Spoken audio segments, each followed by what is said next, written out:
nilikuwa sijui chochote. Sasa najua kwamba naweza nikafuatilia mwenyewe na nikaona zile returns zangu. Na ni muhimu kuwa karibu na TRA.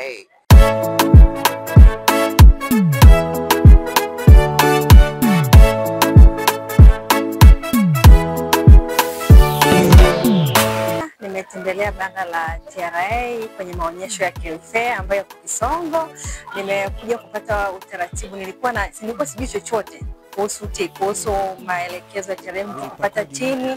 Nimekuja hapa nikauliza, jamani, tunataka kupata tini ukoje? Lakini nimefika hapa nimeambiwa ni rahisi sana. Unaingia online kwenye website ya TRA na unaweza kupata tini yako. Cha msingi tu uwe na kitambulisho chako cha NIDA ili uweze kupata tini yako online ukiwa nyumbani kwako, ukiwa popote. Isipokuwa ukitaka sasa ile copy original inabidi uende TRA uweze kupata ile tini yako. Nimejifunza vitu vingi kwamba kuhusu tini, ukihitaji tini kama uko ofisini kwako huwezi kutumia photocopy ya tini kuweka ukutani kwako. Inabidi uende TRA upate ile tini original ili uweze kubandika kwenye ofisi yako. Kama una ofisi 3, kwenye ofisi ya kwanza ukiweka tini namba ile original, upaswa kutoa ile pale photocopy na kubandika nyingine. Hata kama una ofisi 10, unatakiwa kwenda kuchukua 10 pale TRA na kubandika kwenye ofisi zako. Nimeeleza vitu vingi, kuna makadirio ya kodi. Ukiwa unahitaji kulipa kodi, unaweza kuwa na makadirio mwisho wa mwaka. Ikiwa umefanya makadirio ya juu zaidi, mwisho wa mwaka unaweza ukaona unapiga mahesabu, wakaona kwamba mahesabu yako chini, utaongeza, ila kama yako zaidi utarudishwa kile ambacho umekizidisha. Kwa hiyo TRA mkononi, karibuni sana muweze kujifunza. Mimi nimejifunza kitu muhimu sana. Of course nimejua namna ya kufuatilia returns zangu ninapokuwa nimeshazifaili TRA, na nimeambiwa kwamba lazima kuwe nipate message kutoka TRA kwamba returns zako zimeshaingia. Sasa hiki kitu nilikuwa sikijui, na in fact nilikuwa namuulizia mhasibu ambaye alikuwa anitengenezea hivi vitu, na yeye alikuwa ananiambia tu tayari tumeshamaliza, tumeshapeleka. Lakini kwa hapa nilipofika kwenye ile banda la TRA, sasa najua kwamba naweza nikafuatilia mwenyewe na nikaona zile returns zangu ambazo ziko pending au zile ambazo zimemaliza kufanywa kazi.